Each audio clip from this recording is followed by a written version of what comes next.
Here's something most Americans don't want to hear. While we're busy arguing about politics on social media, 10 entire states are quietly circling the drain.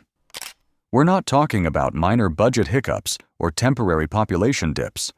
We're talking about economic death spirals that could fundamentally reshape America by 2028. The data is alarming. The trends are undeniable. And if you live in one of these states, you might want to start paying attention. Stick with me on this video as I explore 10 states where things are not looking bright. The numbers look grim, to say the least. Number 10. Vermont, the picturesque state that nobody can afford to live in. Vermont isn't collapsing dramatically. It's slowly fading away, like a Polaroid left in the sun. It's the only state actually experiencing population decline year over year, losing approximately 193 residents annually. That might not sound catastrophic until you realize Vermont only has about 647,000 people to begin with. The state scored a dismal 144 out of 350 points in CNBC's economy rankings published last year. The state has no major corporations headquartered within its borders, not one. 0 Fortune 500 companies call the Green Mountain State home. This isn't just unfortunate, it's economically devastating. Without corporate anchors, Vermont struggles with lackluster growth, troubling pension obligations, and flat tax revenues. Vermont's median household income sits around $67,000, but housing affordability continues to deteriorate.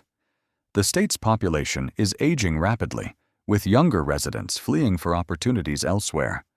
When your scenic beauty is literally your only selling point, you're in trouble. Though Vermont promises to improve the economy, make itself more affordable, and protect the most vulnerable, it's easier said than done, especially when you can't attract workers and have no significant industry to offer them. Number 9. Colorado, the gold rush that's lost its luster. Hold on to your hiking boots. Colorado's net migration has plummeted by nearly 53% in the past 10 years. Nearly 40,000 fewer people moved to Colorado in 2025 compared to previous years. The Denver metropolitan area has seen a staggering 66% fewer people move there over the last decade. So what's going wrong? Rising costs and reduced affordability have turned the Centennial State into an unattainable dream for most Americans. Denver County's unemployment rate hit 4.6% in May this year, above the national average of 4.2%. Job growth is projected at a measly 1.2%. Colorado has become unaffordable for the very people who made it great. The state's aging population is another ticking time bomb. By 2030, approximately 40,000 people will retire annually, shrinking the workforce and increasing the strain on public services. The state's labor force participation is declining, while retirees are increasing. This creates a vicious cycle. Fewer workers mean less tax revenue, which means worse services, which drives away more working-age residents. It's economic entropy in action. Number 8. Rhode Island, small state, big problems. The ocean state's economy grew solidly last year, but that hasn't inspired confidence among investors and entrepreneurs. Rhode Island's economic performance remains weak, with limited diversification and heavy reliance on a few key sectors. At present, the state suffers from near stagnation, with forecasters predicting minimal growth. The state's small size, which once seemed charming, now feels claustrophobic as businesses seek greener pastures with lower costs and better infrastructure. When economists describe your growth as not inspiring a ton of confidence, you know you're in trouble. Rhode Island is caught in a trap. Too small to attract major corporations, too expensive for small businesses to thrive. Number 7. Arkansas, the poverty trap. The poverty rate in Arkansas stands at 14.7% as we speak. The median household income is $50,540, which is the second lowest nationally. Arkansas ranks 48th among U.S. states for economic performance. Nearly 22% of the state's children live in poverty. The state's obesity rate is 37.4%. third highest nationally, and life expectancy is among the lowest in the nation. Arkansas faces a brutal combination: low wages, limited opportunities, and minimal R&D investment hampering economic growth prospects. The state has the fourth highest incarceration rate, with 586 of every 100,000 people imprisoned. Low educational attainment perpetuates the poverty cycle. When your population lacks skills, you can't attract good-paying jobs. When you can't attract good-paying jobs, people don't invest in education. High rates of poverty and economic hardship, coupled with low levels of educational attainment, contribute to high crime rates, creating a self-reinforcing cycle that's nearly impossible to break without massive intervention. Number 6. Alaska. When the oil runs out, so does everything else. Alaska's crude oil production has fallen from over 2 million barrels per day in the late 1980s to approximately 466,600 barrels per day at present. Oil prices dropped 30% from $105 in March 2014 to $72.50 until March this year. The state's unrestricted oil revenues are expected to be just $2.1 billion for the current fiscal, down from $3.1 billion last year. Alaska bet everything on oil, and now the roulette wheel has stopped spinning. The state's budget relies on oil revenues for nearly 40% of its general-purpose revenue, but production and prices are both declining. The famous permanent fund dividend dropped to just $1,000 in the current year, the lowest inflation-adjusted amount ever, down 41% from the last year. The state lawmakers only budgeted $40 million of the nearly $800 million that districts say is needed to fix crumbling schools. Governor Dunleavy then vetoed more than a third of that. Some rural schools have been begging for nearly 2 decades to fix leaky roofs, with parts of buildings now on the verge of collapse. As job opportunities in oil disappear and the cost of living remains astronomical, Alaskans are leaving. The state has lost its working-age population while the number of retirees increases, creating an unsustainable burden on remaining workers. Number 5. New York, the Empire State's not-so-subtle decline. New York experienced the nation's largest numeric population decline in 2023. Between 2020 and 2021 alone, the state saw a 1.58% decrease. New York City bore the brunt, losing 77,000 residents in a single year. The state's population fell by 0.61% between July 2023 and June last year. The equation is simple. Insanely high cost of living plus heavy tax burden plus harsh winters equals mass exodus. While international immigration helps offset some losses, it can't keep pace with the domestic evacuation. New York has some of the nation's most expensive housing, particularly in the NYC metro area. The median household income increased only 0.09% recently, barely growing despite the city's international appeal. Property taxes in New York are crushing, and the state's overall tax burden is among the highest in America. The state loses political power through congressional reapportionment. New York has already lost House seats after the 2020 census. Less representation means less federal funding, creating another vicious cycle. Number 4. California, the Golden State, turns to lead. California's median home price hit $905,680 in Q2 this year. To qualify for a mortgage on a mid-tier home, you need an annual income of $237,000, over 2 times the median California household income of $96,500. Monthly mortgage payments for a mid-tier home are $5,900, an 82% increase in the last semi-decade. California has the most severe housing crisis in America. Mid-tier California homes are now more than twice as expensive as the typical mid-tier U.S. home. Between 2000 and 2020, California experienced a net loss of 2.6 million residents to other states. The state faces a combination of crushing housing costs, high taxes, homelessness crisis, wildfire risks, drought, earthquake concerns, and rising insurance costs. Home insurance costs have been rising dramatically due to wildfire risk, making homeownership even more unattainable. But here's the irony. California still has a sizable natural increase, more births than deaths, and gained about 151,000 people through international immigration in 2022 to 2023. But these gains are wiped out by an enormous net domestic outmigration of 338,000 people. This means the people who built California are leaving, while the state becomes increasingly unaffordable for anyone without a tech salary. Number 3. West Virginia, America's forgotten state. Until May this year, West Virginia lost more jobs in the last 12 months than any other state.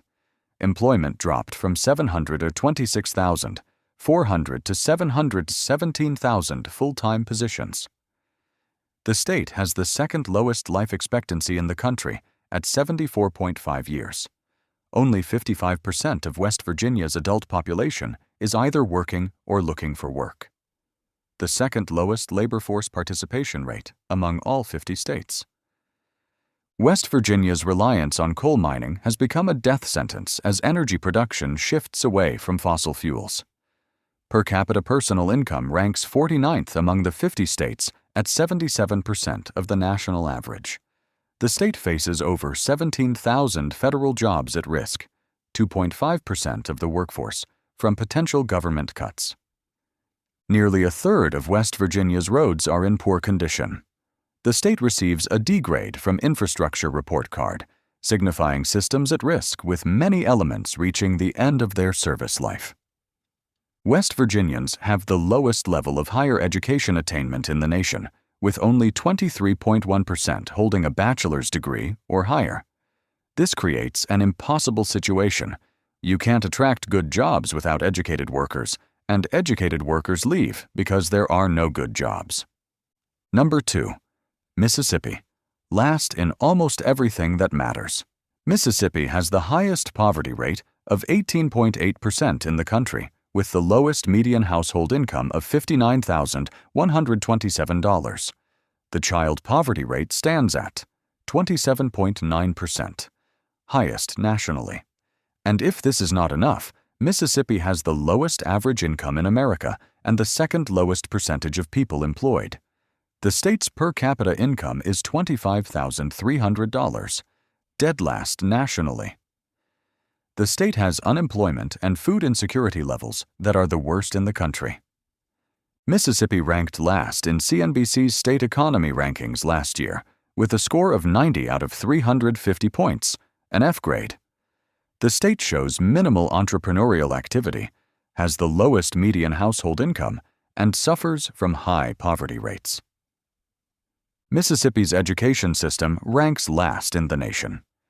EdWeek Research Center ranked the state's public schools the worst in the country. Educational attainment levels are among the lowest in the U.S., with about 85.3% of adults graduating high school and only 22% having at least a bachelor's degree. Talking about health, Mississippi has the country's highest obesity rate at 40.8% and the lowest life expectancy of 74.4 years. 15% of residents are food insecure.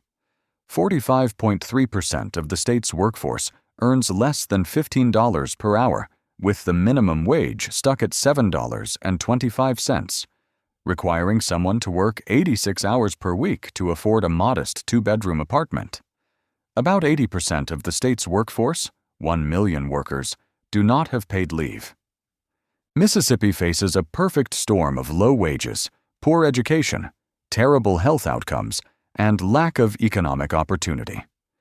The state can't attract investment because it lacks skilled workers. It can't develop skilled workers because people with education leave for better opportunities. The cycle is self-perpetuating and accelerating. Number 1.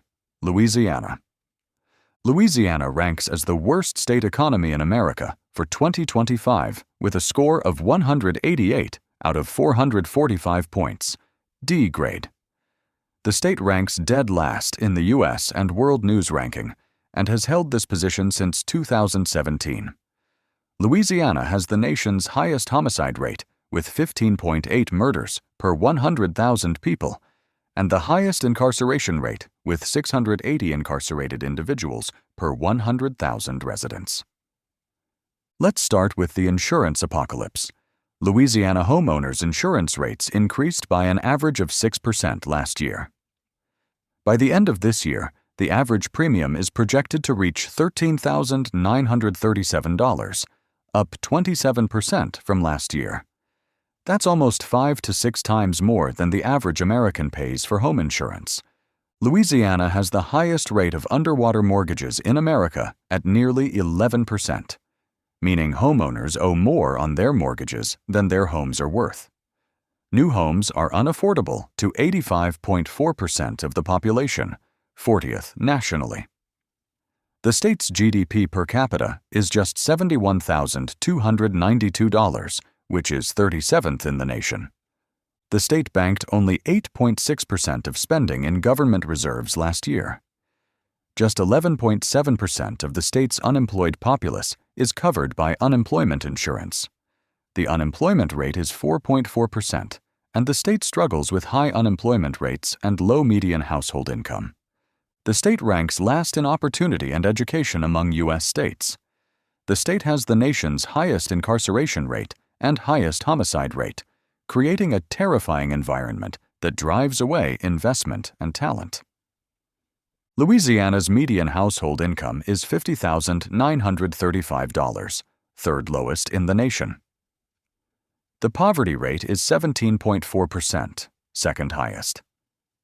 Child poverty affects 26.8% of Louisiana's children, second highest rate. Educational attainment is abysmal, with only 27.2% holding a bachelor's degree or higher. Louisiana combines the worst elements of every crisis facing American states: natural disaster vulnerability, insurance market collapse, government insolvency, high crime, poor education, massive unemployment, and people fleeing en masse. The state isn't just struggling, it's in a multi-system failure that's accelerating. And here's the bonus entry: Illinois, that deserves special mention. Look, I only promised 10 states, but I'd be criminally negligent not to mention Illinois. The land of Lincoln has a pension crisis so catastrophic that it makes every other state on this list look fiscally responsible. Illinois had $143.7 billion in unfunded pension liabilities last year, the worst funded pension system in America, with a ratio of just 46%. The state owes nearly $16,000 per capita in unfunded state and local pension liabilities, the highest in the nation. Taxpayer contributions to state pension systems have grown nearly 20-fold, from $614 million in fiscal 1996 to $11.2 billion in the current fiscal. Illinois has the worst credit rating of any state, according to Moody's. Despite 9 consecutive credit rating upgrades, the state still faces more than $140 billion in unfunded pension liabilities. The funded ratio across all 5 state systems is just 44%, meaning Illinois only holds 44 cents for every dollar owed. Illinois' unfunded pension liabilities make up 19.02% of the state's GDP. Nearly 1/5 of everything produced in the state would be required just to erase the shortfall. That's the highest percentage in the nation, and it's growing. So what does this mean? Illinois can't pay its promises. Simple as that. The state is functionally insolvent, limping along by hoping future investment returns will magically solve decades of political cowardice and financial mismanagement. Now that we have explored these states, let's discuss what 2028 will look like. If nothing changes. If current trends continue, expect a demographic earthquake. Louisiana could lose another 50,000 plus residents through domestic migration. California and New York will continue bleeding middle-class families to Texas, Florida, North Carolina, and Tennessee. West Virginia's population could drop below 1.7 million. Vermont might become America's first state to hit a negative population growth death spiral. Louisiana's insurance crisis will reach a breaking point by 2027. Either the federal government steps in with a bailout, hello, moral hazard, or large swaths of the state become effectively uninsurable and therefore unmortgageable. California's housing affordability will worsen to the point where only the top 10% of earners can afford median homes. Expect median home prices to exceed $1 million in major metros. Illinois will face its toughest moment between 2028 and 2030 when pension obligations consume an ever larger share of the budget, forcing painful choices, slash services, raise taxes dramatically, or effectively default on pension promises. Other states with pension problems, looking at you, Alaska, will face similar reckonings. West Virginia's roads, already among the worst in America, will deteriorate further without massive investment. Alaska's rural schools will continue to crumble, literally. The costs of deferred maintenance will compound, making eventual repairs exponentially more expensive. Mississippi, Arkansas, West Virginia, and Louisiana will fall further behind as educated workers continue fleeing for opportunity elsewhere. Without human capital, these states cannot attract investment. Without investment, they cannot develop human capital. The doom loop accelerates. As tax bases shrink and costs rise, state governments will face impossible choices. Healthcare, education, infrastructure, something has to give. In states like Louisiana and Mississippi, we're likely to see further deterioration in already abysmal public services. By 2027 to 2028, Congress will face a stark choice: bail out failing states or watch them spiral into dysfunction that threatens the broader economy. The politics will be toxic. Why should taxpayers in Texas subsidize Louisiana's insurance crisis or Illinois' pension disaster? But the alternative, allowing states to effectively fail, is unprecedented in modern America. The states that succeed, think Sunbelt states, tech hubs, low-tax havens, will pull further ahead. The states that fail will become economic wastelands, home only to those too poor to leave, and the retirees who can't sell their homes.